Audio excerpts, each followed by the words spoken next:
Merci d'être venu. On a le plaisir de recevoir Laurent Binet ce soir.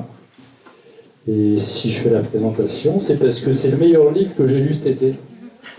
Alors c'est pas celui-là, c'est pas Civilisation, c'était son premier roman, je crois. C'était H. Et ça m'a enthousiasmé, j'ai trouvé ça vraiment intelligent, malin, même parfois drôle pour le sujet, c'est quand même pas facile. Et donc on a Civilisation ce soir, et je ne vais pas vous le divulgacher parce que je ne l'ai pas encore lu. Mais Nicolas, il va vous en parler bien mieux que moi, et puis vous allez le découvrir, vous aurez le plaisir de le faire avec Laurent Binet, donc on ne peut pas faire mieux. Et moi j'ai lu Civilisation et c'est un livre formidable, formidable. Voilà. On va bientôt tous en être convaincus. Voilà. Allez, bonne soirée. Un beau voyage dans l'histoire et vraiment c'est bien. Voilà, donc bienvenue. Ça fait très longtemps qu'on pense à vous inviter ici depuis ce formidable HHH et puis la 7e fonction du langage et entre-temps un livre qui n'est pas tout à fait, qui n'est pas du tout un roman, qui est plutôt une sorte de reportage, si on veut, de journal de campagne, où vous avez suivi la campagne de François Hollande et donc vous en sortez avec un peu circonspect. Mais enfin, c'est un livre. La campagne était bien. Très intéressant et amusant à lire. Et Civilisation, alors ça c'est effectivement un livre qui est à conseiller à tout le monde parce que c'est un livre qui était à la fois très amusant à lire, très, très vivant, extrêmement romanesque, enfin où il se passe vraiment beaucoup de choses, et en même temps un livre extrêmement érudit, très littéraire, dans lequel il y a beaucoup de sujets de réflexion, et en plus l'idée du roman au départ est géniale, puisque c'est le... Enfin, moi je trouve ça... Parce que c'est... bon, on appelle c'est ce qu'on dit partout, c'est-à-dire un roman qui est fondé sur un événement historique, mais qui ne se serait pas passé exactement comme prévu, comme dirait. Et là, en l'occurrence, c'est la conquête, enfin, partez du principe que la conquête de l'Amérique, la découverte de l'Amérique par Christophe Colomb a échoué, enfin n'a pas été jusqu'à son but. Christophe Colomb n'est jamais revenu. Et ce sont les Incas, on verra dans quelles circonstances, qui partent à la découverte et à la conquête de l'Europe. Ça, c'est le thème. Et la construction du livre, c'est pour ça que moi, c'est ce qui a provoqué ce grand plaisir de lecture. Elle est en 4 parties qui correspondent à 4 époques différentes, c'est-à-dire une première partie qui se passe aux environs de l'an 1000, à peu près, ce sont les Vikings, enfin les gens de qui font une première expédition qui découvre l'Amérique, enfin le Canada en tout cas, ils arrivent par l'Amérique du Nord. Une deuxième partie, ce que j'ai oublié de dire, c'est que c'est écrit dans le style des sagas islandaises. À chaque fois, on change d'époque, on change de style, et on trouve des imitations littéraires de choses que soit on connaît, à peu près comme par exemple dans la deuxième partie, le journal de Christophe Colomb, dont vous faites une parodie qui est vraiment un pastiche qui est vraiment hilarant. Et ensuite, bon, le corps, la plus grande partie du livre, c'est l'histoire d'Atahualpa, c'est-à-dire le chef Inca qui part pour conquérir l'Europe. Et la dernière partie, on revient, on dira peut-être pourquoi tout à l'heure, enfin j'ai une suggestion à faire, et vous me direz si je me suis trompé, et on revient à Cervantes et on imagine une rencontre entre Cervantes et quelqu'un d'autre. Voilà, donc ça c'est la structure du livre. Avant de rentrer dans le livre, la première question que j'avais à vous poser, c'est sur les différentes manières d'aborder l'histoire, puisque votre livre est très documenté, comme d'ailleurs HHH et la 7e fonction. On trouve beaucoup de recherches historiques, documentaires, etc. Est-ce que vous distinguez, par exemple, on peut distinguer peut-être, par exemple, l'écriture de l'histoire qui cherche à écrire plus ou moins la vérité de ce qui s'est passé, l'écriture romanesque qui est, disons peut-être, où l'invention écrit une autre réalité. Et ici, c'est le troisième cas, une écriture qui en quelque sorte modifie l'histoire. Mais est-ce qu'il n'y a pas quelque chose de trouble entre ces trois écritures, puisqu'en fin de compte, on peut se dire que les romans qui déforment l'histoire ou qui la modifient, finalement écrivent l'histoire autrement, parce que dans la mémoire du lecteur, bien souvent, ce sont les romans qui restent plus que les écrits des historiens. Oui, alors bonjour à tous, et merci Nicolas pour votre invitation. Et donc, puisqu'on est tout de suite dans le vif du sujet, c'est-à-dire dans les questions théoriques, qui sont en effet très importantes, très intéressantes, je vous dirais que oui, il y a je vous avais dit un risque, il y a même un danger, et un danger, contre lequel d'ailleurs je m'élève, me suis élevé dans HHHH qui s'attachait vraiment à chercher la véracité historique la plus proche de ce que... prenait la forme d'une enquête pour essayer surtout de ne pas déformer les faits. Et là, évidemment, donc dans celui-là, je fais tout le contraire. Mais en fait, tout le contraire, c'est pas dangereux. Parce que tout le contraire, personne ici, et je pense personne nulle part, ne pense que les Incas, les Indiens ont envahi l'Europe. Donc en fait, moi je pense qu'il y a une espèce de prétention. La fiction, c'est une arme absolument formidable, mais comme toutes les armes, ça dépend de l'usage qu'on en fait, et il y a un danger. Et j'aime bien cette phrase de Charlotte Lacoste qui dit que la fiction peut devenir falsification, en fait. Et vous avez raison qu'un roman qui n'est pas clair au niveau du pacte de lecture peut créer une espèce de vérité historiographique fondée sur un mensonge qui va se véhiculer. Dans HHH, je parlais de... Vous savez ce que moi j'avais appris à l'école quand Daladier rentre de Munich, où il a signé les accords de Munich, il a tout cédé à Hitler, la Tchécoslovaquie, etc. Et il se fait applaudir parce que la foule croit qu'il a évité la guerre, et il dit « Allez, con ». Bon, et ben en fait, ça, c'est la dernière phrase d'un roman de Sartre qui s'appelle Le Sursis, et que Sartre avait présenté comme un roman, mais le mot était tellement bien vu, enfin la scène était tellement belle d'une certaine manière que ça s'est imposé comme une vérité historique. Moi, on me l'a enseigné comme une vérité historique. Bon, bah ça, c'est un problème, je trouve. Voilà. Alors, simplement, et donc, moi, je pense que la fiction n'a pas tous les droits. Et notamment, donc, disons, il y a un danger de révisionnisme dans certains cas. Alors bon, c'était peut-être pas de la faute de Sartre, c'est pas forcément de la faute du romancier, parfois il est dépassé par son succès, bon, ce que vous voulez, mais c'est quand même un problème. Et donc, comment moi je résous ce problème? Donc moi je suis vraiment quand même très attaché à alors évidemment, on me dit souvent, oui, mais l'histoire c'est toujours une construction, une reconstruction, etc.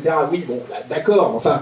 À Stalingrad, soit les Allemands ont gagné, soit les Russes ont gagné. Vous voyez, c'est-à-dire il y a quand même un noyau dur de la vérité historique. Ensuite, on peut discuter sur les détails, mais enfin, on ne peut pas dire quand même n'importe quoi. Et donc, sauf que la vocation du roman, c'est quand même une liberté totale. Alors, comment je concilie ces deux, ces deux pôles, si vous voulez? Moi, je pense, enfin, disons, pour moi, ce qui est acceptable, c'est une fiction qui s'exhibe comme telle. C'est-à-dire, c'est une question de pacte de lecture. Si le pacte de lecture est clair, et ben dans ce cas-là, il n'y a pas de problème. Donc voilà, moi, mon pacte de lecture, c'est pour la 7e fonction du langage, Roland Barthes est mort dans un accident de voiture, mais imaginons que ce ne soit pas un accident, mais un assassinat. À partir de là, on sait qu'on est dans une fantaisie, dans une hypothèse, dans une fantaisie policière, en fait. Je crée un roman policier à partir d'une hypothèse dont je ne suis pas du tout complotiste, moi, de nature, que je pose comme une hypothèse fictionnelle, pas comme un truc genre c'est quand même louche c'est vrai que c'était louche cette histoire de Roland Barthes, il sortait d'un déjeuner avec Mitterrand, et là, hop, il se fait écraser par une voiture. Bon voilà, mais c'était juste une malheureuse coïncidence. Simplement, en tant que romancier, je me suis dit, tiens, il y a peut-être quelque chose à bâtir pour une fiction. Voilà, une fiction bâtie et non pas une fiction qui se prétendrait. Bon, là, c'est pareil. Donc là, là, c'est encore plus, si vous voulez, visible. Hein. On serait au courant, on serait tous en train de parler en quechua ou en nahuatl si les Indiens, les Incas, les Aztèques avaient envahi l'Europe. Donc voilà, c'est-à-dire, moi j'aime bien, et donc bon, par exemple, je viens de lire, je suis facilement énervé, alors je suis d'autant plus énervé que c'est parfois des concurrents peut-être, mais j'ai lu une page 4 de couverture là, quelqu'un qui va raconter une histoire qui se passe dans la guerre, etc. Et la page 4 de couverture se termine, et si je ne sais pas, j'inventerai. Bon, voilà. Son histoire familiale, je ne vais pas vous en dire trop parce que je ne veux pas cibler personne, quoi. Bon, voilà, si je ne sais pas, j'inventerai. Pour une histoire familiale, vous pensez peut-être à Moix, mais Moix n'a même pas, lui, pris la peine de dire si je ne sais pas. Voilà, typiquement, un exemple de falsification, même si, en admettant qu'on ne sache pas exactement ce qu'il en est, le truc est pas net quand même, c'est-à-dire ça joue sur les deux tableaux. Hein. Je vous balance un roman, ouais, je suis tellement fort comme romancier, etc. Mais je vous vends quand même ça comme une autobiographie parce que quand même les coups de ceinture, je les ai pris. Alors, moi je trouve qu'à un moment, il faut quand même être plus clair. Hein. Il faut choisir. Voilà. Et donc là, moi j'ai choisi, je suis dans une catégorie qui s'appelle donc uchronie. C'est vrai que moi je dis uchronie, je sais pas, quand j'étais jeune, je lisais des bandes dessinées, des comics, de temps en temps, ils appelaient ça des uchronies. Il y a un terme qui fait un peu plus prétentieux, mais qui est peut-être plus parlant, c'est histoire contrefactuelle en fait. Histoire contrefactuelle, ça dit bien ce que ça veut dire. Bon, c'est ce que les Anglais appellent le what if. Et si les nazis avaient gagné la guerre, bon, ça c'est ce qui a donné lieu au plus qui a généré un nombre d'uchronies tout à fait conséquentes. D'ailleurs, certaines sont super. Et si, voilà, alors moi quand j'étais, c'était drôle parce que quand j'étais enfant, enfin adolescent, enfant, je lisais mes histoires de super-héros, et c'était drôle parce qu'à l'intérieur même de la fiction, de mon univers fictionnel des super-héros, il y avait et si Phoenix n'était pas morte, et si Spider-Man avait arrêté l'assassin et si Peter Parker si l'oncle de Peter Parker n'était pas mort. Alors ça c'est drôle parce que c'est une fiction sur la fiction, c'est-à-dire une histoire contrefactuelle à partir d'un monde fictionnel. Bref, donc tout ça, moi, m'a toujours beaucoup amusé, fasciné, et donc voilà, disons le résultat, c'est qu'à un moment, je m'y suis mis moi-même. D'accord. On peut peut-être rentrer dans cette première partie pour que je vous laisse découvrir, parce que c'est extrêmement riche à chaque fois, même quand on fait une deuxième lecture et qu'on a le temps ou la curiosité de chercher des renseignements sur les personnages, c'est encore plus drôle à lire parce qu'à ce moment-là, on voit ce qui a été inventé et on voit de quelle vérité on part, parce qu'à chaque fois, on part d'un fait historique oui, c'est ça. réel. Ce qui est amusant, c'est aussi ce qui n'a pas été inventé. Enfin, c'est toujours l'écart entre la véritable histoire et la récit. Et cette première partie, donc, c'est une héroïne qui est Frédis. En fait, Frédis, c'est la fille de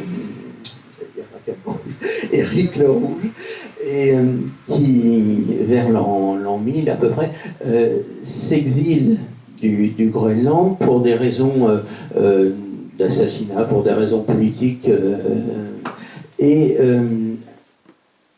part vers l'ouest, puis vers le sud avec une bande d'exilés un peu quand même, et donc elle va atterrir au Canada, enfin dans le Grand Nord, je pense, et c'est un personnage très, très important, et surtout qui a cette caractéristique d'être à la fois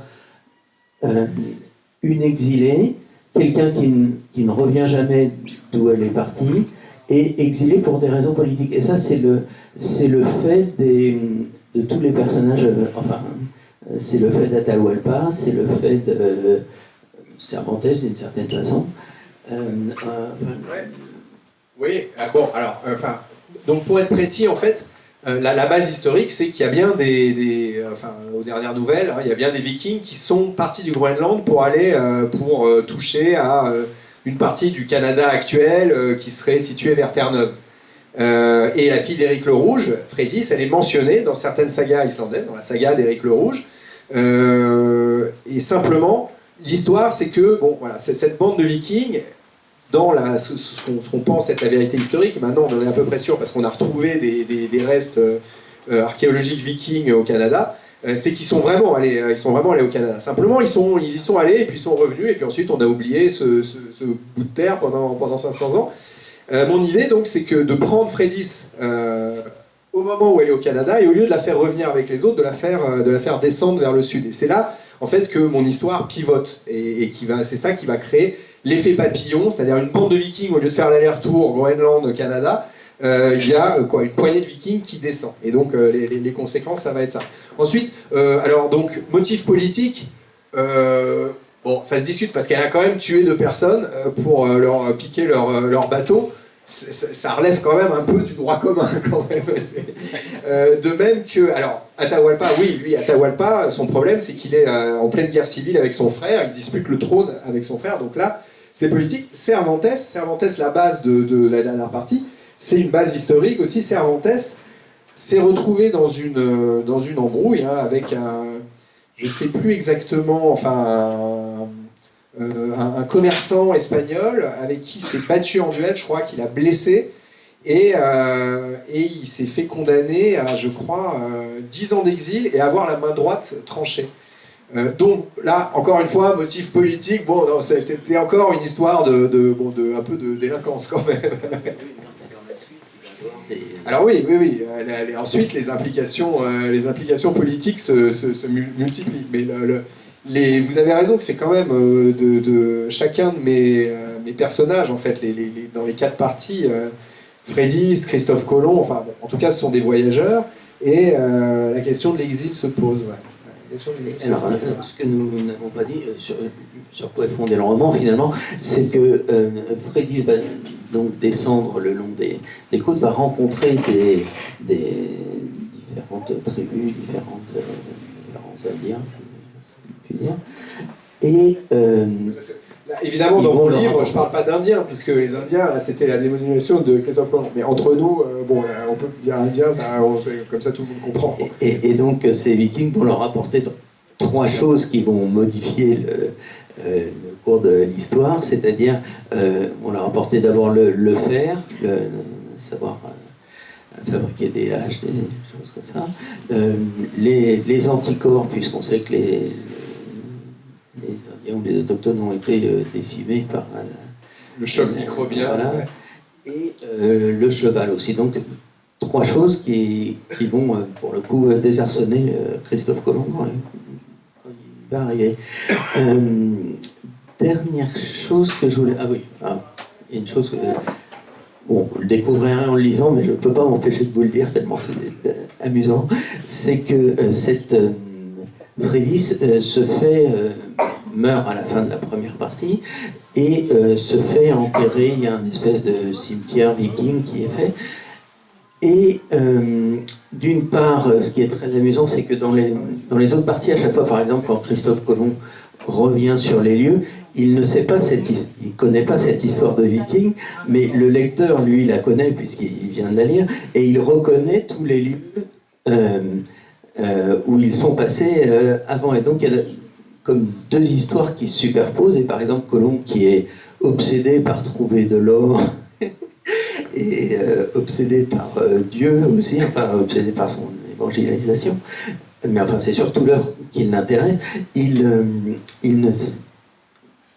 tombe un jour sur ce cimetière où est enterrée cette fameuse Freydis avec tout son trésor, tous ses bijoux, toute sa vaisselle, etc. Et non seulement il n'a pas l'idée de creuser, de chercher, voir s'il y a quelque chose dans les tombes, donc il passe à côté d'un trésor immense, il ne reconnaît pas la personne, et en plus, il y a une chose dont je ne m'étais pas aperçu à la première lecture, c'est que cette Freydis, donc, qui a, en fin de compte, joint les 2 civilisations, la civilisation viking, qui était par le fer, et donc, par exemple, elle est enterrée avec un marteau en fer dans une main. Le marteau de Thor, le fameux marteau voilà. de Thor. Ouais. Et dans l'autre, une serpe, un couteau arrondi qui qui vient de chez les Indiens. Et alors c'est seulement en le lisant la deuxième fois que j'ai compris que c'était la faucille et le marteau. Je m'étais pas rendu compte, c'était inconscient. Je dis faucille, j'ai dit faucille. Est-ce que c'est la première communauté? Il se trouve qu'en plus, enfin, ça c'était pas du tout prémédité, et alors, en plus, bon, il se passe beaucoup de choses dans mon livre, donc j'avais oublié. En fait, pour être précis, donc, c'est-à-dire, c'est une tombe viking, mais je me suis inspiré j'avais vu des expositions au Quai Branly. Une exposition de la dernière expo que j'ai vue, c'était sur les précolombiens, et j'avais vu, enfin bon, voilà, donc en fait, ce que je décris, c'est ce qui était dans l'exposition, les colliers en or, etc., etc. Mais il se trouve qu'ensuite, en avançant dans mon livre, je me suis rendu compte que l'organisation politique et sociale des Incas était une organisation un peu proto-socialiste. Donc, bon, bah, ça tombait bien, ça tombait bien. Mais je crois pas avoir... J'ai pas mis faucille, je pense. Non, j'ai mis serbe. Serbe, voilà, serbe. Mais bon, mais c'est vrai qu'il y a quand même... Là, bon, c'est vrai que là, on voit bien l'idée quand même. Et puis, et d'ailleurs, on se demande si c'est des petits cailloux que vous semez pour la suite, ou parce que par exemple, quand vous décrivez quand les Vikings arrivent dans l'île de Cuba, enfin, qui porte un autre nom, enfin, finalement, on reconnaît Cuba au paysage, etc. Mais je me demande si c'est pas aussi l'imagerie d'aujourd'hui qu'on projette dessus, parce que par exemple les habitants fument les ancêtres des cigares, etc. Mais non, mais ça c'est le journal de Christophe Colomb. Hein, Christophe Colomb, il découvre ça. Et d'ailleurs, j'ai pris grand soin à ne pas appeler ça tabac, mais cohiba. Hein, cohiba, c'était le nom de l'époque. Non, mais c'est-à-dire, moi je suis allé à Cuba pour repérer les lieux, donc la plage où il débarque, je l'ai vue, donc bon, j'ai présumé qu'elle n'avait pas tellement changé. Mais non, le tabac date de cette époque-là. Ouais. Bon, alors, puisqu'on est sur Colomb, allons-y. Le ton change complètement entre la première partie et la deuxième, puisque vous le dites, c'est disons, inspiré d'extraits du journal de Christophe Colomb, donc c'est lui qui écrit. Et alors cette partie-là est vraiment très drôle à lire, parce que c'est c'est très ironique, et évidemment, comme on connaît l'histoire, on superpose ce qu'on sait à ce qu'on lit. Christophe Colomb croit être au Japon, enfin bon... Et ça c'était vrai, Cipango, voilà, il pensait qu'il était au Japon, alors il cherchait tout le temps le Grand Khan, et bon... Et enfin, on s'aperçoit que c'est enfin, tel qu'il est dans le livre, en tout cas, je pense que c'est comme ça que vous l'avez trouvé dans son journal, peut-être aussi. C'est un personnage qui n'est pas très sympathique, qui n'est pas très intéressant finalement, parce qu'on voit que tout ce qu'il découvre ne l'intéresse absolument pas. En fin de compte, il ne s'intéresse pas aux gens qui découvrent, ni au peuple, ni au pays, etc. Ces deux obsessions, c'est vraiment trouver de l'or et évangéliser. Au nom de Dieu, ouais. C'est-à-dire, il parle de Dieu et de l'or, et c'est à peu près tout. Si vous lisez son journal, c'est assez frappant. J'avais lu, avant d'attaquer le journal, un livre de Tsvetan Todorov qui s'appelle La conquête de l'Amérique, et c'est lui qui m'a quand même influencé. Il avait une vision assez négative de Christophe Colomb, pour les raisons qu'on vient de dire. Et inversement, c'était intéressant, beaucoup plus positif de Cortés, parce que justement, il disait Cortés, lui, s'est intéressé aux Indiens. Colomb s'est jamais intéressé aux Indiens. Cortés s'est intéressé aux Indiens. Alors, certes, pour mieux les conquérir, mais il y a quand même eu une partie du génie de Cortés a consisté dans cette espèce de démarche quand même anthropologique, même si elle était intéressée, qui s'est quand même traduit par ce qui aurait été impensable pour Colomb, le fait qu'il a eu une maîtresse, une femme indienne avec qui il a eu un enfant qu'il a reconnu, j'ai oublié comment il l'a... Juan Cortés, qui a été reconnu par son père. Et donc cette femme qui s'appelait la Malinche, qui était une esclave indienne que les Indiens lui avaient offert pour l'amadouer, qui est devenue sa traductrice d'abord, et donc sa maîtresse ensuite, et sa conseillère, sans qui il n'aurait pas pu conquérir le Mexique. Et notamment, la stratégie de Cortés, c'était une stratégie justement politique, c'était de s'allier avec toutes les populations opprimées par les Aztèques.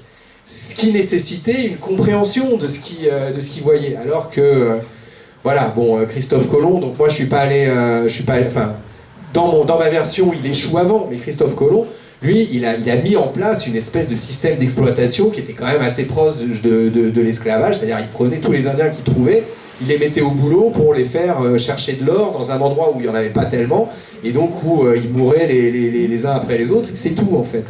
Bon, parce que aussi, enfin, la chance de Christophe Colomb, c'est que les Taïnos n'étaient pas une civilisation avancée comme les Aztèques mais Christophe Colomb face aux Aztèques, ça aurait été beaucoup plus compliqué pour lui, quoi.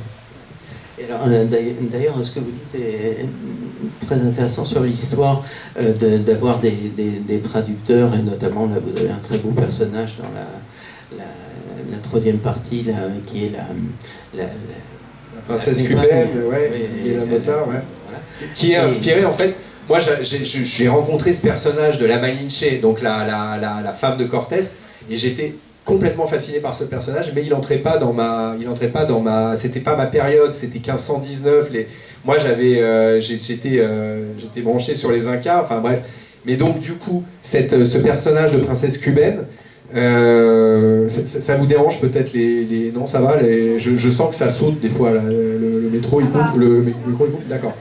Ce personnage de princesse cubaine, il est mentionné en fait. C'est sa mère surtout qui est mentionnée dans l'histoire.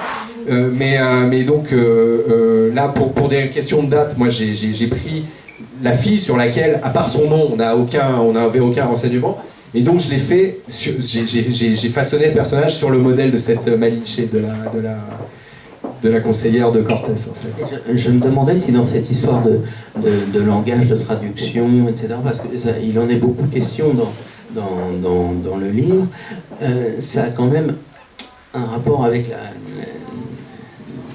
la conquête politique ou la conquête militaire, et finalement, est-ce que c'est pas un thème qui est déjà un peu hérité de la 7e fonction du langage? C'est quand même, et par exemple, j'avais noté une chose aussi, c'est la récurrence.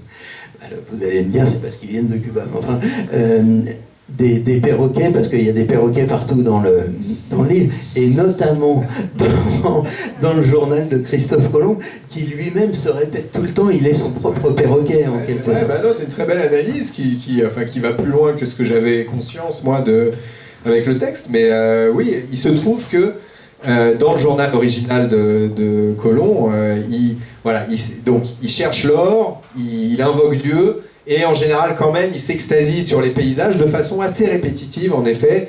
Voilà, j'ai jamais vu une rivière aussi belle, il y a des perroquets qui volent dans le ciel, etc. etc. Donc c'est assez récurrent, et en effet assez répétitif. Donc votre analyse est tout à fait pertinente, mais elle préexistait. Moi, je n'ai fait que tirer le... Enfin, j'ai pensé à ça parce que dans la partie suivante, ensuite, Atahualpa vient négocier dans la tente de Charles Quint.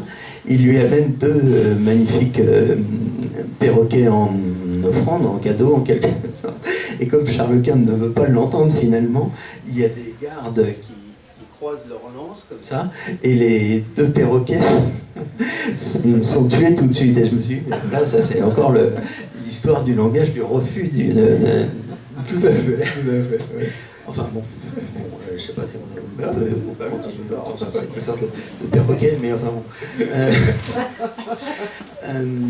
Qu'est-ce que... C'est très bien quand le lecteur va plus loin que l'auteur. Enfin, bon, que demander de plus? Comme disait Voltaire, hein, les livres les meilleurs sont ceux dont le lecteur écrit la moitié. Je pense qu'on n'y a pas. Enfin, vous n'y avez pas pensé pour ce livre-là, mais l'histoire du perroquet rejoint aussi le perroquet de Flaubert, là, vous savez, Julian Barnes, c'est ça. Ouais. Oui, non, mais même Flaubert dans le vrai perroquet. Un cœur simple, oui. Ou avec la servante Félicité, et son perroquet qui lui répète toujours, je sais pas quoi. Je n'avais pas pensé à ça. Peu importe. Oui, alors, donc, cet Atahualpa, donc qui inaugure la grande partie centrale du livre. Dans la véritable histoire, lui, c'est le dernier empereur, ou chef, empereur inca, et qui arrive au pouvoir après une guerre fratricide avec son frère, donc il gagne la guerre sur son frère, c'est lui qui obtient le pouvoir, et c'est à ce moment-là, ça correspond à peu près avec l'arrivée des conquistadors, et donc c'est pour ça que ça devient le dernier chef inca. Dans votre livre, on part de cette guerre fratricide, effectivement, que vous racontez, et au lieu que ça se termine comme dans la réalité, il est amené à fuir, disons, à prendre la fuite devant les armées de son frère. C'est pour ça qu'il fait d'abord une première halte à Cuba, et puis qu'il part à l'aventure vers l'Europe, ne sachant pas exactement ce qu'il va trouver là-bas, mais enfin, ils savent que c'est dans cette direction. Et peut-être est-ce que la première chose... Ah oui, non. Il y a une chose que je voulais citer. Je vous inflige pas de faire de grandes lectures, mais il y a un paragraphe. Voilà, c'est le premier paragraphe qui ouvre cette partie. Donc, vous dites, pour nous, qui les contemplons longtemps après l'histoire du monde, non,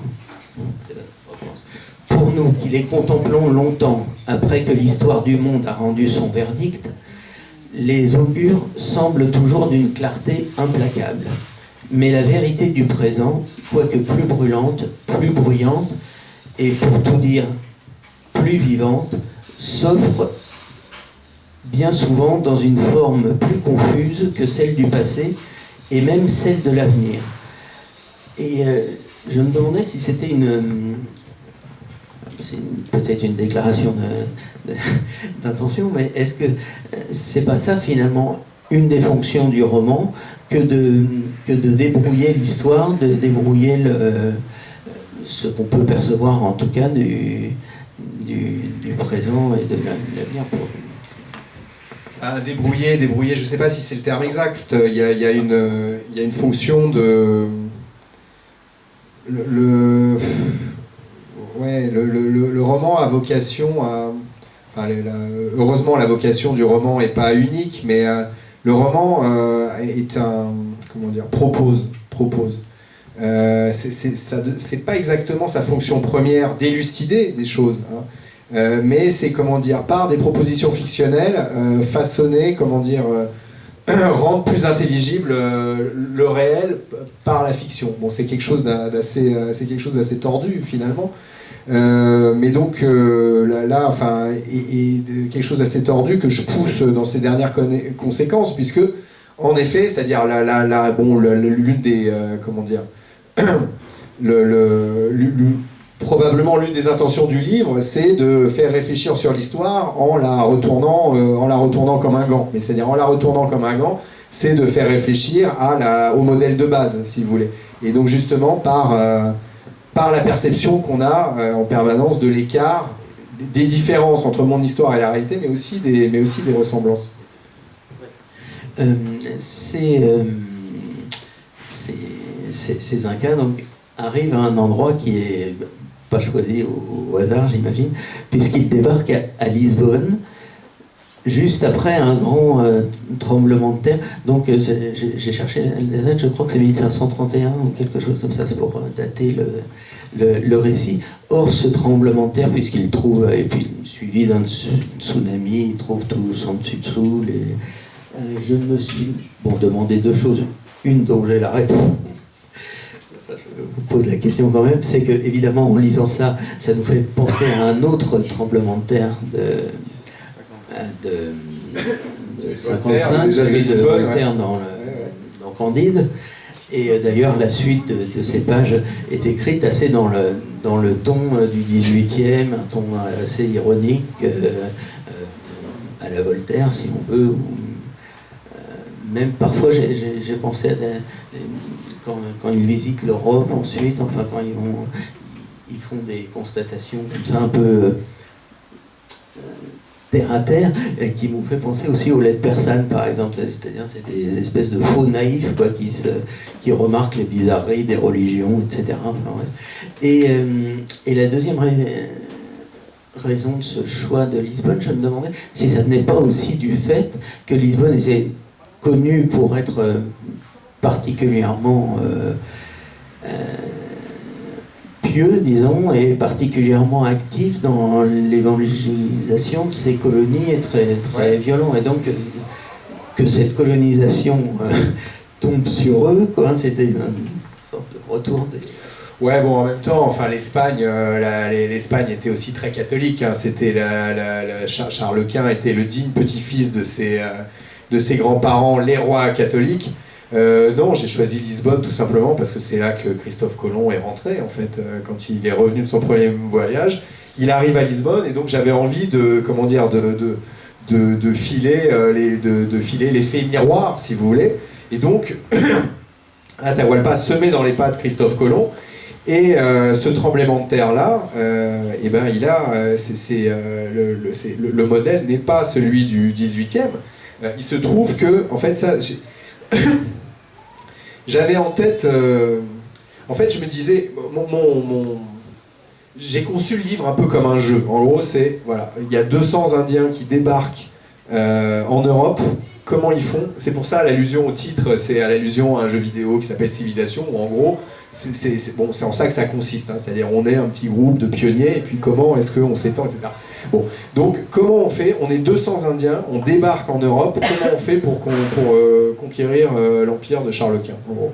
Et donc je me disais, bon bah voilà, ça a l'air impossible, mais sauf que ça a été fait par Cortés et Pizarro. Donc à chaque fois je me disais comment ils ont fait Cortés et Pizarro. Cortés et Pizarro, ils ont eu, leur génie consistait à saisir les opportunités. C'est-à-dire ils ont eu de la chance, il en faut toujours de toute façon, parce qu'avant eux, après eux, il y a d'autres conquistadors qui ont essayé, et bon, ça n'a pas marché. Hein, eux, ça a marché. Pourquoi? Parce que donc ils ont eu de la chance, mais à chaque fois ils ont saisi les opportunités. Et là, je regardais, mais donc j'étais dans mes espèces de chronologie du XVIe siècle du XVIe, et je découvre que le jour précis où Pizarro a mis le pied au Pérou, le jour, il y a eu un énorme tremblement de terre à Lisbonne.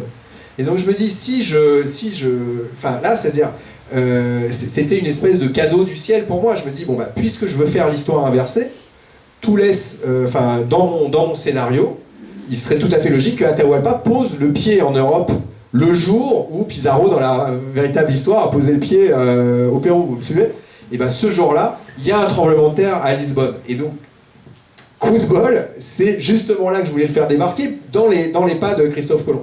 Donc, premier coup de chance pour mes Incas, mais coup de chance que moi j'ai pas forcé, je l'ai pas inventé ce tremblement de terre, il a existé. Et on dit même qu'il a été pire que celui de 1855.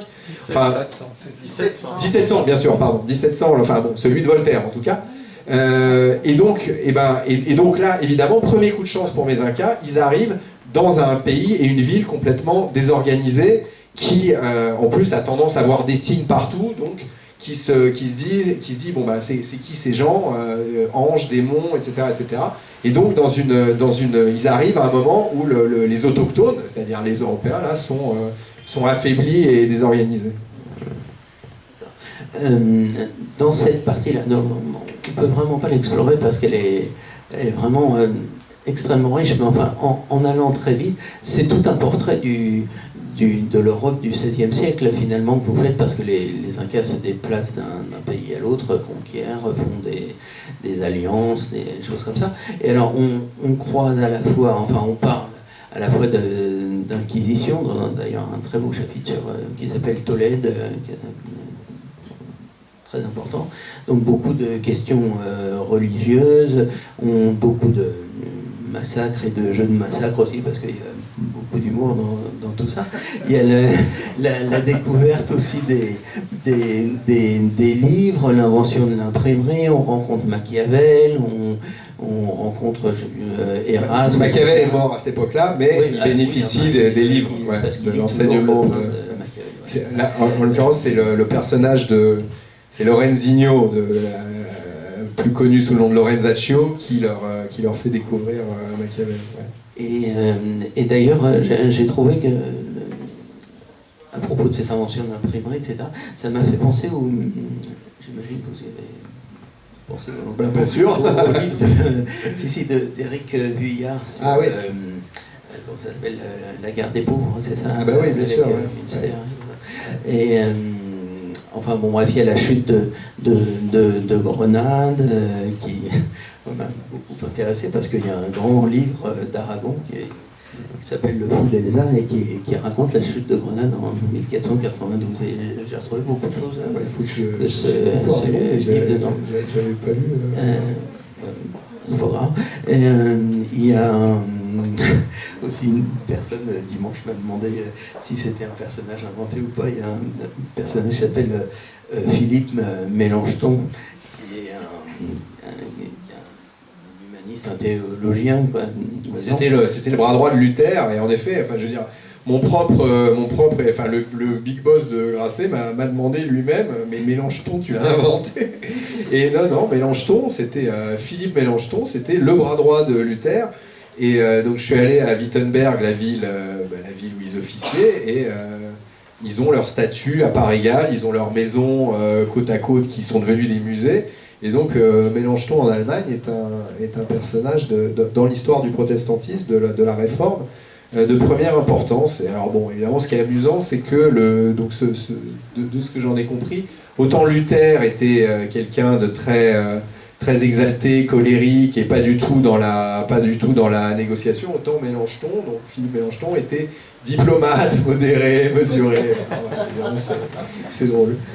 Et toute cette ébullition, presque ce désordre, m'a fait... On en trouve l'image finalement dans une des citations que vous donnez au tout début du livre, où c'est dans le commentaire sur le Père où ils disent en raison de cette confusion dans laquelle ils vivaient, sans aucune bonne intelligence, leur conquête fut très facile. Et je me demandais s'il n'y avait pas un peu une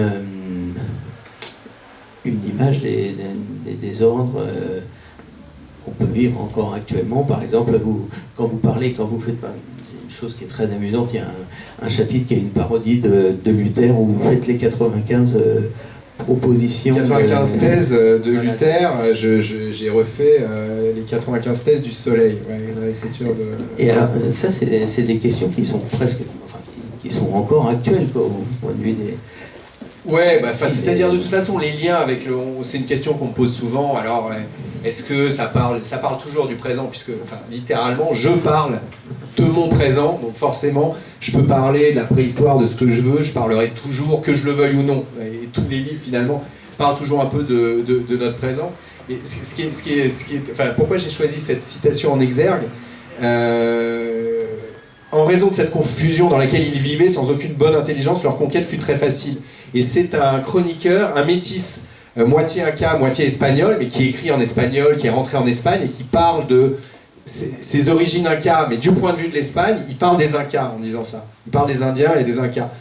Et ce qui est amusant, c'est qu'en fait, dans la situation inverse, ça colle parfaitement à l'Europe de l'époque. En raison de cette confusion dans laquelle ils vivaient, les guerres de religion, Charles Quint et François Ier qui se tirent la bourre, etc., sans aucune bonne intelligence, leur conquête fut très facile. Je me suis dit, bah oui, c'est comme une espèce de mode d'emploi, ce que je vous ai dit, ce dont a bénéficié Cortés. Cortés, comment il a fait? Pizarro, de quoi il a profité? De la guerre civile entre les deux frères, Atahualpa et son frère, etc. Bon, Cortés, il s'est allié avec les populations opprimées par les Incas, par les Aztèques. Est-ce que Atahualpa est-ce qu'on aurait pu opérer de la même façon en Europe? Ben oui, des populations opprimées dans l'empire de Charles Quint, il y en a. Les Juifs, expulsés en 492, mais ceux qui étaient restés, les conversos, ceux qu'on a obligés à se convertir, les Morisques, les musulmans qui étaient à peu près dans la même situation.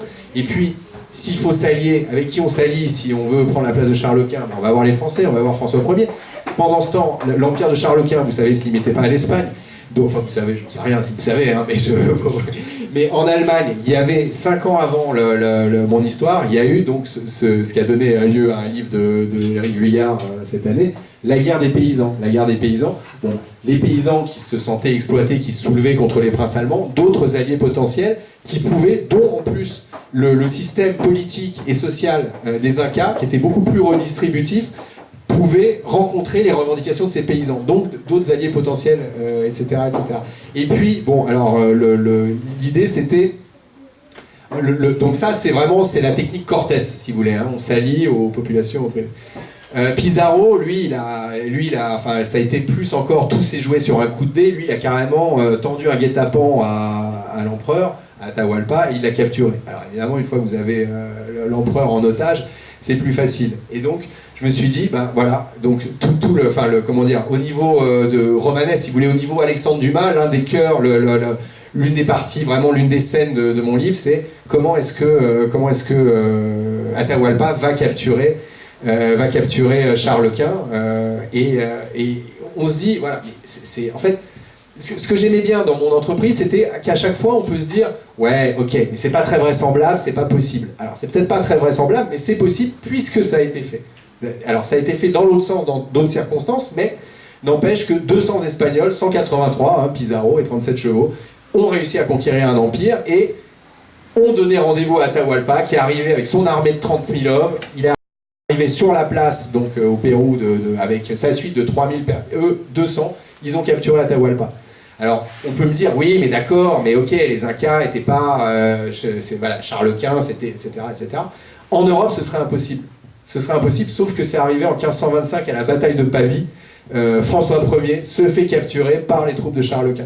Et donc j'aime bien ce jeu de chat et de souris avec le lecteur qui n'est pas obligé de se poser ces questions-là. Hein. Il peut lire mon truc comme un truc de livre d'aventure standard, il n'y aura pas de problème. Mais s'il veut se poser des questions, normalement, j'ai du répondant. C'est-à-dire, enfin, si à chaque fois le lecteur peut vraiment hausser les sourcils ou sourire en se disant « ouais, bon, il exagère », en fait, souvent... j'exagère pas parce que l'histoire regorge de trucs complètement incroyables. 183, il conquiert un empire de plusieurs millions de personnes. Le roi, on se dit, bah quand même, le roi, dans une bataille, il fait gaffe. Bah non, François Ier, bon, là, il voulait... voilà, il se fait capturer à la bataille de Pavie, il se retrouve prisonnier pendant 2 ans chez Charles Quint, il est obligé de lâcher des bouts de territoire. Bon voilà, donc ça m'a beaucoup amusé. Ouais. Il y a aussi beaucoup comme vous le dites, de jeux de piste, parce que en lisant tous ces épisodes, on reconnaît souvent des citations, des choses qu'on a déjà lues, des œuvres, etc. Et par exemple, alors il y a une chose qui m'a intrigué, c'est pour ça que je profite que vous êtes là pour vous poser la question, c'est que vous êtes apparemment beaucoup nourri de littérature sud-américaine, etc., comme Carlos Fuentes que vous citez au début.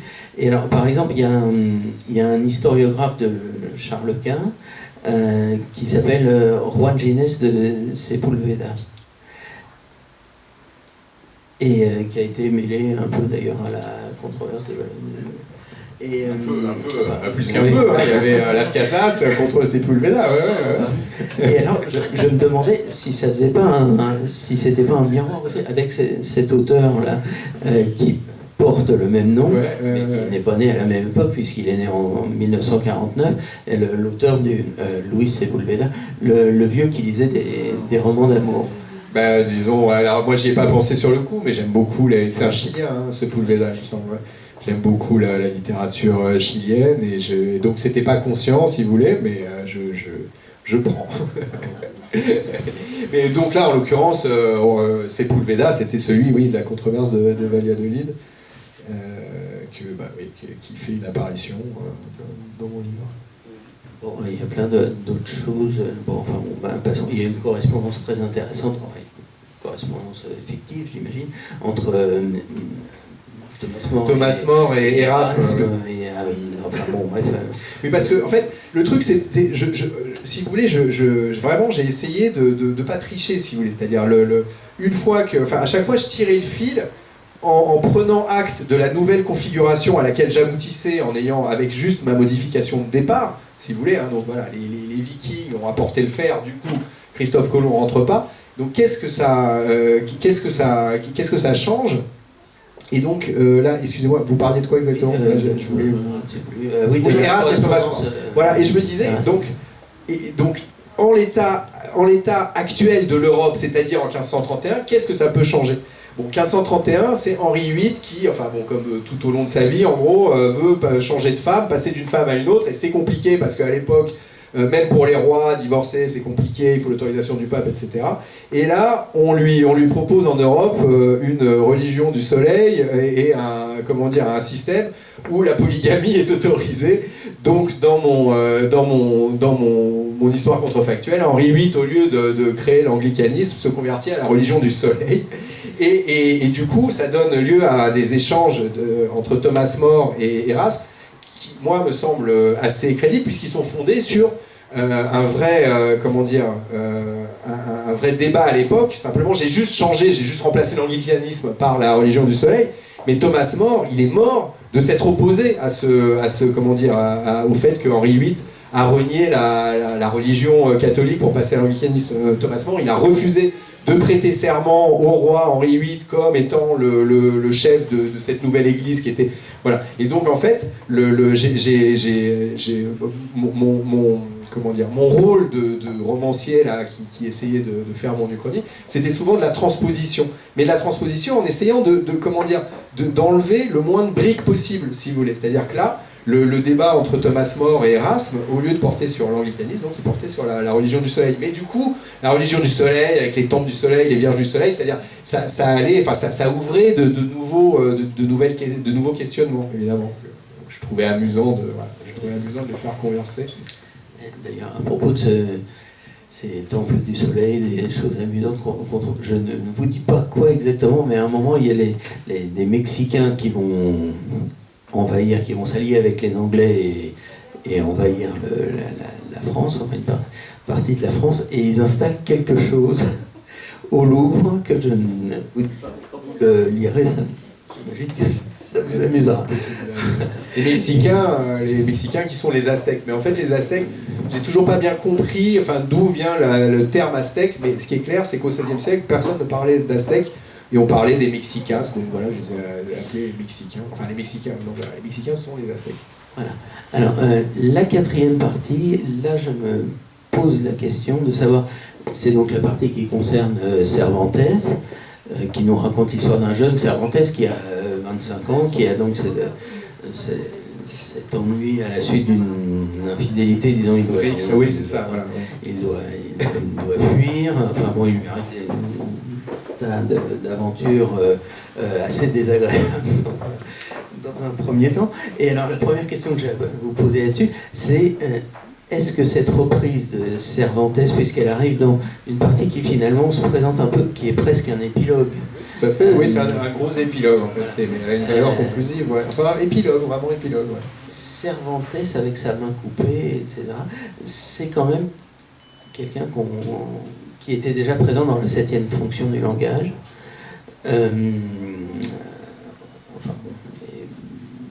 Et je me demandais si et comme on trouve des thèmes qui sont déjà dans vos précédents, dans la 7e fonction et dans HHHH, je me demandais si cet épilogue-là n'était pas aussi l'épilogue d'une trilogie finalement.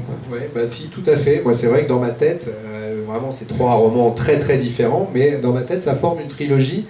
En gros, c'est la trilogie du réel et de la fiction, si vous voulez. C'est-à-dire que les 3 abordent la question que je trouve éminemment problématique des rapports problématiques entre l'histoire et la fiction, ou le réel et la fiction, sous 3 angles différents. Comment est-ce que HHHH, c'était comment est-ce qu'on raconte une histoire vraie, et là, c'est l'exact opposé. C'est-à-dire jusqu'où on peut retourner l'histoire comme un... Enfin voilà, c'est-à-dire en partant d'une hypothèse, c'est l'effet papillon du retournement historique, quoi. Et d'ailleurs, dans le même ordre d'idée, on peut le lire, puisque c'est peut-être pas un élément de suspense. Je saurais quand vous m'aurez dit de quoi il s'agit, là. C'est que quand... comment Cervantes, parce qu'il voyage avec quelqu'un qu'on n'identifie pas très bien au départ, mais qui s'avère être le peintre Le Greco. Et donc, bon, après diverses aventures, ils débarquent à Bordeaux, enfin ils se font arrêter, ils sont emprisonnés à Bordeaux, et puis ils finissent par s'échapper parce que la ville est vidée, parce que ça se passe au moment de la grande peste de Bordeaux, et donc tout le monde a fui. Eux-mêmes fuient la ville, partent un peu à la campagne dans les environs, et puis ils trouvent une demeure abandonnée, vidée de son propriétaire, dans laquelle il s'installe. C'est une demeure avec des tourelles et qui a en plus une très belle bibliothèque, donc qui s'installe là-dedans le temps que la peste, enfin, que la panique passe, et d'autant plus qu'ils sont recherchés plus ou moins par les autorités. Et le propriétaire revient au bout d'un moment, et ce propriétaire de Bordeaux, que vous aurez reconnu, qui a une belle bibliothèque, c'est Montaigne. Et là, il y a vraiment de très belles pages sur les discussions entre Montaigne, Cervantes, Le Greco. Et je me demandais si le fait de terminer le livre comme ça, dans une sorte de face-à-face entre Montaigne et Cervantes, c'était pas justement, en quelque sorte, la morale du livre, c'est-à-dire l'alliance d'un humanisme modéré, disons, que représenterait Montaigne, et finalement la naissance du roman moderne que représente Cervantes. Eh bien, pas tout à fait en fait, parce que la discussion d'abord est plus une discussion en triangle, mais en fait Cervantes est plus spectateur en fait de la discussion entre Montaigne et le Greco. Donc vous avez raison, Montaigne qui incarne ce qu'il est, c'est-à-dire cet humanisme modéré, et le Greco qui est plus dont j'ai fait un jésuite assez militant. Parce que, alors là, je me suis permis quelques libertés, mais il est vrai qu'il avait été au service du nonce, du pape, enfin ça me semblait pas invraisemblable, et du coup ça me permettait de faire une espèce d'opposition, de confrontation. Et l'idée c'est qu'en fait la dernière pointe du triangle, c'est Cervantes qui écoute et que ça intéresse ces discussions, mais lui surtout il regarde par la fenêtre, il tombe amoureux de la femme de Montaigne, et en fait c'est ça adulciné en fait, c'est-à-dire que tout le truc est quand même bon voilà une réécriture de Don Quichotte. Donc moi ce qui m'intéressait c'était comment dire. Ce qui m'intéressait justement, c'était de ne pas être dans une posture morale, de dire voilà, bon, bah, les Indiens c'est les gentils, ou et de même, ça m'a semblé un peu trop facile, évidemment que j'ai beaucoup de sympathie pour Montaigne, mais en même temps, dans la position dans laquelle je le mets, c'est une forme de position de collabo quand même, c'est-à-dire que le Greco, certes, il est un peu, enfin voilà, moi j'ai aucune sympathie pour les fanatiques religieux, mais il est quand même dans une situation de résistance d'une certaine manière. C'est-à-dire qu'en fait, la dernière partie, c'est aussi un retournement du retournement. C'est-à-dire que là, pendant 300 pages, on est du côté des Indiens, on les suit, on est vraiment, c'est comme dans un jeu vidéo, on verrait à travers leurs yeux, si vous voulez. Mais dans l'épilogue, je rebascule, où là, on revoit à travers les yeux d'un Européen cette Europe complètement, donc 25 ans plus tard, en gros, complètement reconfigurée. Par l'irruption des Indiens. Et donc ça modifie pas mal de choses. Et j'avais justement, voilà, j'avais pas envie que y ait une morale où ce soit en gros juste Montaigne qui tienne le crachoir et qui dans sa grande sagesse, etc. Sachant qu'en plus, Montaigne, donc là, mes personnages bénéficient d'une peste, je vous dis la grande peste, il y avait plein de pestes de toute façon à l'époque, mais Montaigne, il est connu pour un fait... La peste de Bordeaux, parce que on la connaît, parce que Montaigne a quitté voilà, exactement. Poste à ce moment-là. Mais alors je sais pas si c'était... voilà, mais je sais pas exactement si... mais Montaigne était maire de Bordeaux, et la première mesure qu'il a prise quand il y a eu la peste, c'était de se tirer, en fait. Voilà, et en même temps, enfin, c'est-à-dire, c'est aussi ce qui fait tout le charme de Montaigne, c'est-à-dire que lui, il a toujours dit que son bien-être personnel passait avant comment dire, la collectivité, enfin le bien-être commun, le bien commun. mais avec une telle franchise que les gens lui disaient bon ben s'il vous plaît acceptez le poste, et lui il disait non vous êtes sûr, bon, et donc il a accepté, mais voilà mais pendant la peste, et en effet voilà, donc c'est un personnage c'est un personnage en fait ambigu Montaigne, enfin en tout cas moi je le vois comme ça, même si évidemment, enfin en plus moi je suis allé voir sa tour avec ses livres, etc. Bon, enfin, là j'arrive à un âge où peut-être plus jeune, j'aurais rêvé de la vie du Gréco ou de Cervantes, mais j'arrive à un âge où la vie de Montaigne dans sa tour, à bouquiner là, avec sa bibliothèque, évidemment me fait rêver, quoi. Et puis non, mais il avait cette honnêteté-là de dire oui, bon, bah, d'accord, enfin je veux dire, j'assume de me soucier d'abord de mon bien-être personnel avant de me soucier des... Bon, voilà, il y a une forme de franchise qui est rafraîchissante, mais qui en fait pas exactement un héros, ni tout à fait un modèle. Et on peut peut-être terminer là-dessus, ou sur une dernière question. Comment se fait-il qu'on termine le livre d'une façon un peu ronde? Vous avez partiellement répondu.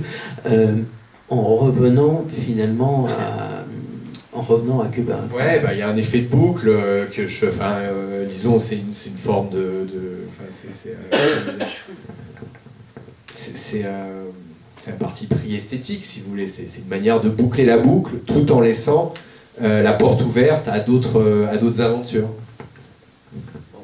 Formidable. Tout un programme. Il y a beaucoup de... Peut-être quelques questions, quelques interventions. Beaucoup tout de suite, ça met beaucoup de pression.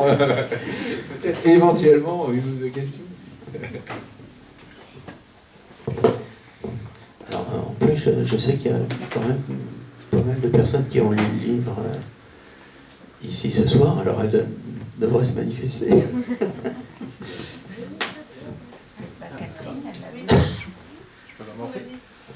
Bonjour, je m'appelle Thibaut, je suis un ancien étudiant en histoire et du coup j'aimerais savoir si vous avez des livres références qui vous ont servi, des documents références qui vous ont servi notamment pour l'arrivée des Vikings, enfin toute cette période des Vikings à Terre-Neuve, des choses comme ça. Ouais. Et ben la saga d'Éric le Rouge et la saga des Groenlandais, vraiment c'était c'est les deux, il y en a un autre, c'est le dit des Groenlandais, enfin c'est des petites sagas, des fois c'est des grosses sagas et c'est quand même, ça peut être assez indigeste, mais ça existe en folio à 2 €, et en fait ces deux sagas sont regroupées sous le nom de saga du Vinland. Vinland c'était le nom qu'on donnait justement à ce pays, enfin que les Vikings donnaient à ce pays, qui correspond a priori au Canada. Donc ces deux sagas, ça c'est ce qui m'a servi pour la partie viking. Ensuite, toute la partie Amérique du Sud, c'est il y a un récit de la conquête de Cortés que je trouve génial, vraiment qui se lit comme un roman d'aventure, c'est Bernal Diaz del Castillo. Et puis donc là, c'est pour les Incas, c'est cet Inca Garcilaso de la Vega, qui était de la famille d'un grand poète espagnol qui s'appelait Garcilaso de la Vega, qui était donc ce métis-là, qui a écrit Commentaires royaux sur le Pérou des Incas, et qui est un document sur... Enfin, lui, en plus, c'était sa famille, c'était ses grands-parents, mais il a essayé de retracer toute l'histoire des Incas, qui était très courte, en fait, hein, c'était sur moins d'un siècle, c'était un nouvel empire, les Incas.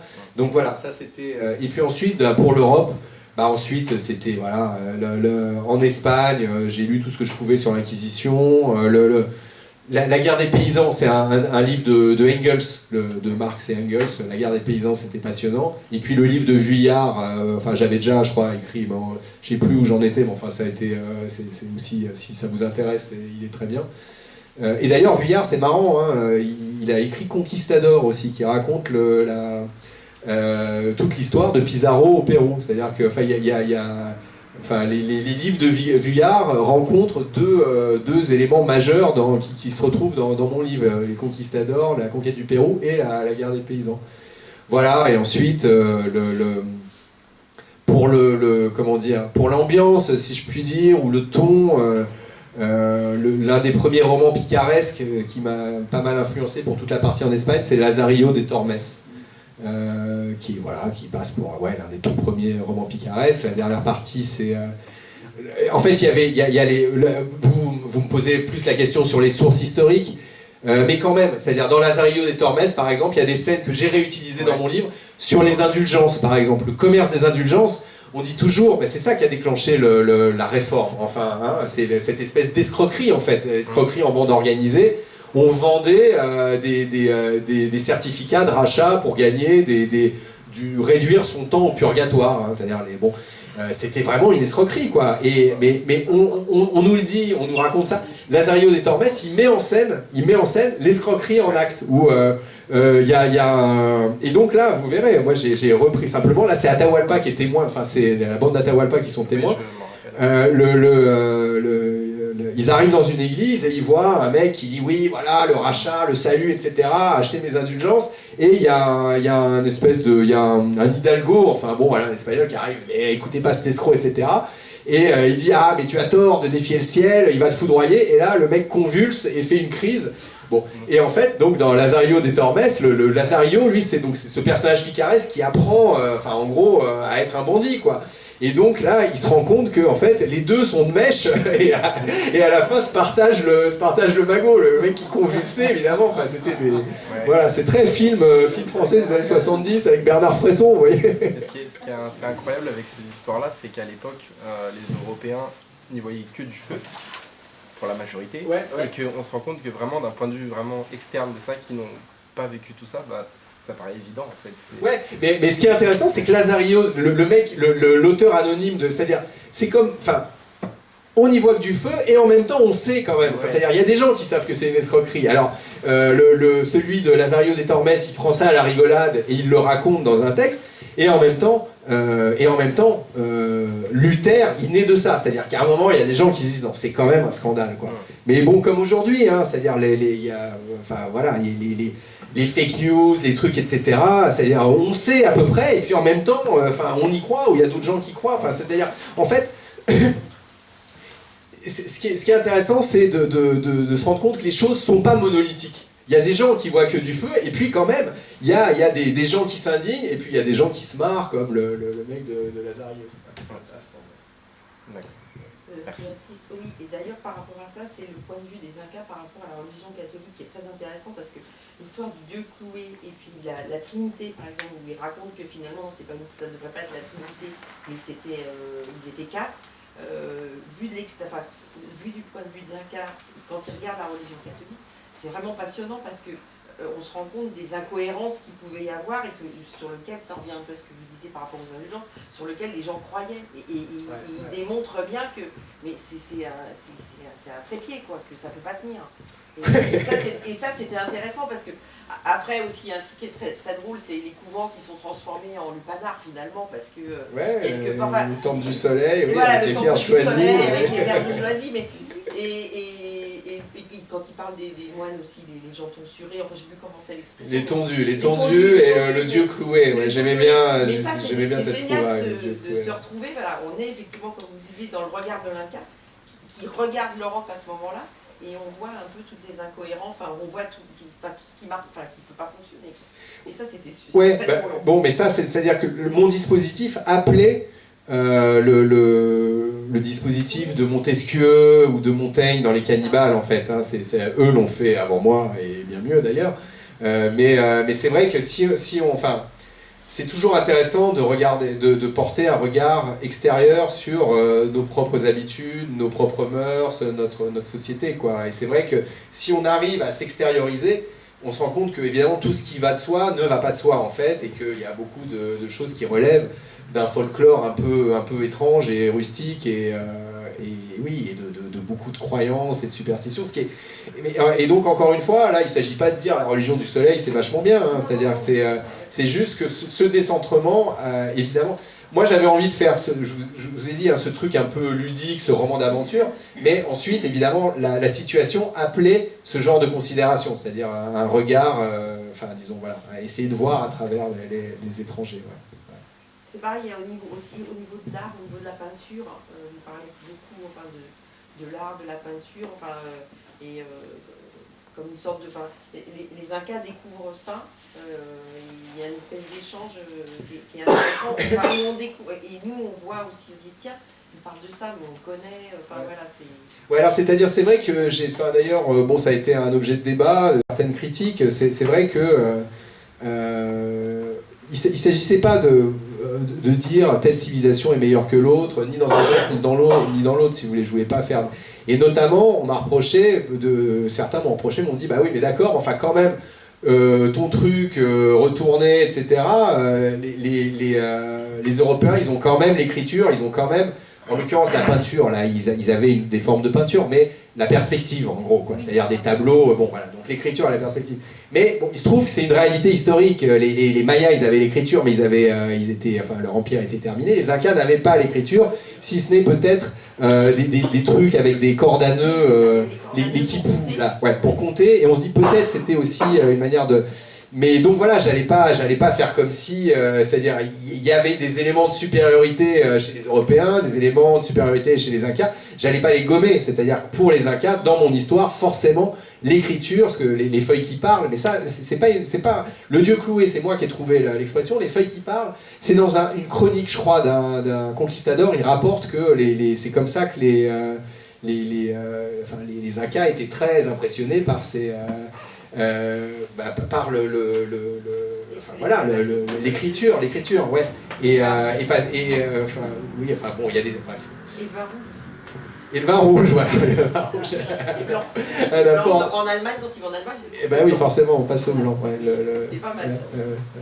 Ben, c'est-à-dire, en plus, vous voyez, c'est-à-dire, une fois qu'il y a le pont qui est fait au-dessus de l'Atlantique, je me disais, ben ouais, c'est-à-dire quel commerce ils vont faire. Les Portugais, c'était les épices. Bon, mais les épices de l'Europe, ce sera le pinard, voilà.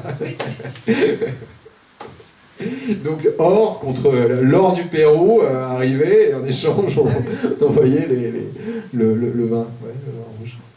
Oui, c'était pas mal la mondialisation dans ce sens-là. Ben, alors, ouais, mais donc ce qui était intéressant, c'est que voilà, c'est-à-dire en fait, j'avais failli mettre cette phrase en exergue de mon livre, c'est Patrick Boucheron qui dit d'autres mondialisations étaient possibles en fait. Et c'est vrai que cette période-là, c'est quand même, c'est le début, enfin je sais même pas si c'est le début, mais enfin c'est une période de mondialisation intense quoi. Et donc, enfin il y a un côté vertigineux là à ce moment-là dans tout ce qui se passe, et donc ça m'amusait de manipuler tout ça et de voir.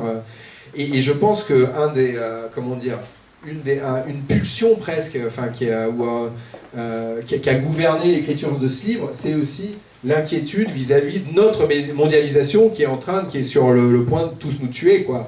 Et peut-être ça me rassure l'idée que d'autres mondialisations étaient possibles. Alors évidemment dans cette phrase qui est pas très bon, c'est l'imparfait.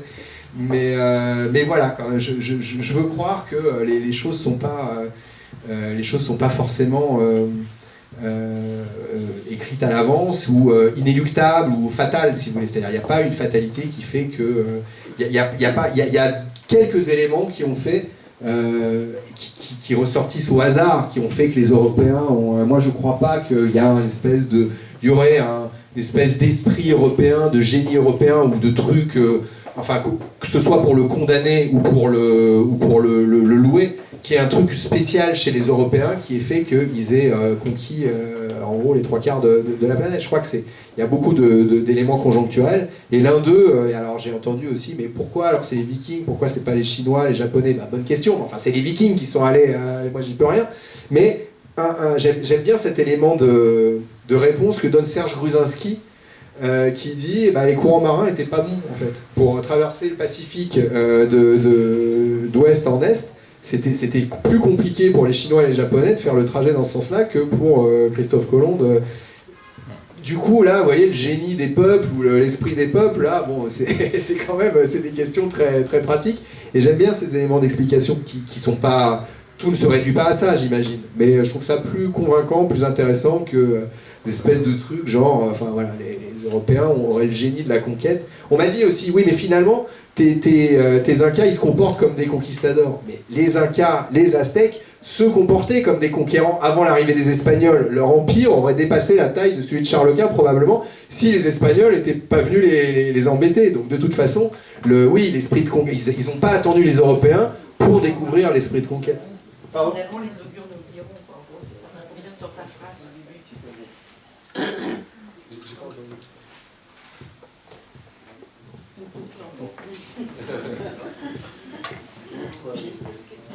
C'est pas une question, c'est pour vous remercier de cette rencontre et de cet échange, parce que je commence à peine à le lire. J'avoue que j'ai eu du mal à m'y mettre. Là, j'entame le chapitre de Christophe Colomb, et là, j'ai envie de savoir la fin. Vous avez pas Il faut un bon service après-vente. Vous n'en avez pas trop dévoilé, et là, ça donne envie, et je crois que la difficulté de m'y mettre au début, ça y est, elle est franchie là. Oui, c'est-à-dire les 20 premières pages, c'est les sagas islandaises, alors bon, c'est un rythme un peu spécial, mais je trouvais ça beau, donc j'avais envie d'en passer par. Mais merci à vous en tout cas. Oui, c'est vrai, on a des fois l'impression qu'on dévoile beaucoup de choses des livres quand on en parle, mais là, en l'occurrence, on n'en a pas dévoilé tant que ça, donc j'espère. C'est vraiment un livre à découvrir, un beau livre d'aventure aussi. Malgré son érudition, ça se lit des fois comme du Dumas ou des choses très Ben ça, c'est pas à moi de le dire, mais merci.